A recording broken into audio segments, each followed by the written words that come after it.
Hello there everyone, my name is Rosemonkey and today I'm going to make a video for you that isn't like the other videos that I make on my channel. But this needs to be said, I need to get this out and I need to share this news with those of you who don't follow me on Twitter and don't already know. A lot of you do probably already know or have been following that Basil, my bearded dragon, has been very ill for a while now. Since the beginning of me having her, to be fair, she's been quite poorly. After she came back from my friend's house when I was in hospital, she wasn't herself. She kept running away from me. She was putting her belly to the floor. She seemed very unsettled, and I was not really sure what was going on, why she was being that way. But then, a couple of days later, she began to struggle to go to the bathroom. I took her to the vets, and the vets saw her trying to go, and the pain that she was in doing so, gave me some painkillers. And I brought Basil back home. And practically overnight, Basil got worse. The day after the vet visit, she turned dark under her beard, which shows that she's not feeling herself. She's feeling wrong. She's feeling bad. She's feeling unhappy. And some dragons do this all the time, but she never did it. So, from Wednesday Wednesday last week, she had a dark beard. She began to struggle breathing, not impossibly, she was just having a bit of trouble taking big gasping breaths. More in the evening she was struggling to do that, and she began to struggle a bit to use her legs. She didn't seem to have any strength in her body, so I was desperately trying to get through to the vets at this point, saying something's not right, we need to do the surgery, because the vet had mentioned that we could do some exploratory surgery to see what's going on. So that was booked for Tuesday. But Monday night, late Monday, I'd say like Monday afternoon, I guess, Basil regurgitated. Now, that's not something that dragons do. They don't really have the muscles, they don't have diaphragms, they tend to not, they can't really. So when they start coughing up stuff that's bad, it's wrong, there's something really, really seriously wrong. So I called the vet and said, this has happened, what do I do? They said, bring her immediately, and I did. And the vet had a look. That was when she said, I believe it's cancer. Now, the only symptom that Basil wasn't showing of cancer at this point was weight loss. If anything, she put some weight on. But I was feeding her like a solution with a syringe, and it was keeping her weight up. So I guess effectively keeping her strength up, maybe helping her to go longer than she had up until that point before getting this poorly. The vet said she could check by doing a blood sugar test, because the type of cancer she suspected it was, which was like a stomach cancer, like a digestive tract cancer, the type of cancer it was usually gives dragons abnormal blood sugar levels.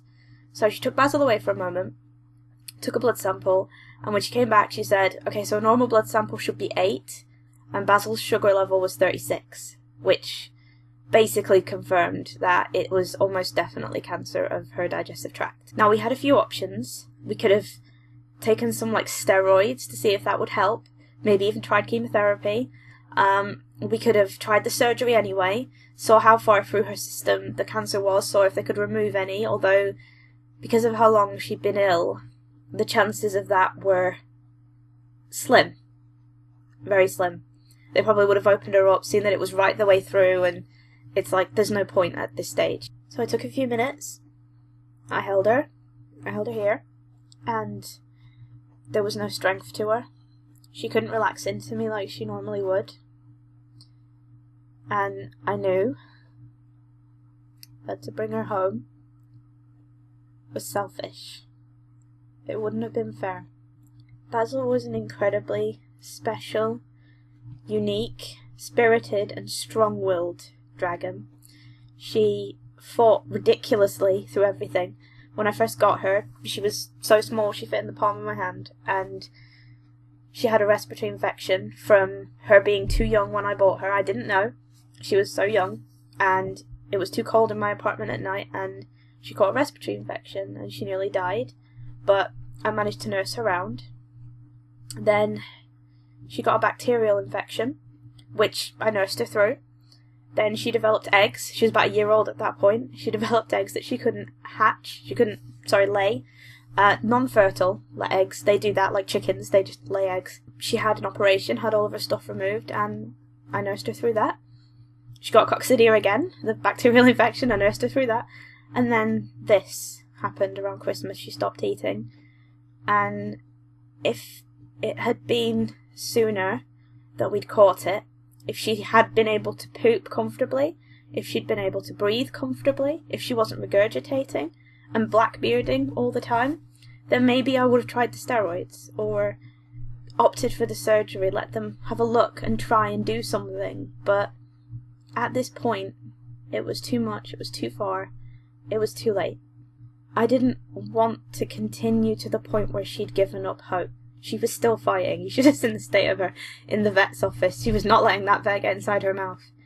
And she kept fighting and pushing, even though she was weak and tired. She kept fighting, and that was how I wanted her to go. With that fight still in her. I am going to get another one. Not yet, but I'm going to get another one.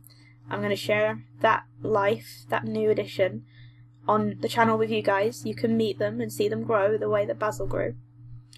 And because, I mean, at the moment, looking at her tank, I wake up in the morning and my first thought is I need to turn on her lights. Throughout the day, I'll finish doing something and I think, okay, I've finished, I should go check on her before I start something else. And we get to evening and it's like, you know, I've got to turn her lights off. None of this is true. Basil was such an important and sort of constant part of my routine that her absence is incredible. I don't even know how to function my daily routine anymore because everything evolved around her routine. And without that, it's hard to know what to do with my time sometimes, you know? Hard to know how to regulate my day. But, like I said, I'm going to get another one at some point when I'm ready. Until then, I'm just going to concentrate on Sheena and myself and just take some time to properly grieve over her loss because she was a huge part of my life. So she deserves that time. So yeah, that's all I wanted to tell you guys. I just wanted to share that with you because I know that you guys knew about her and some of you kind of did care about her and want to know what's going on in her life. Thank you for sharing that with me and sharing her life with me through the pictures I've shared on Instagram and Twitter and other places. I hope that you guys enjoy meeting the new addition to the family when I get one. And until then, just thank you for being a part of this with me. And if any of you are going through something similar, if you've lost a pet or a person or any great loss in your life that you're struggling with, feel free to reach out to me. My Twitter will be in the description below. I'm not wearing my gloves for a sign of respect. I've taken my gloves off for Basil. So yeah, I hope you guys are doing okay.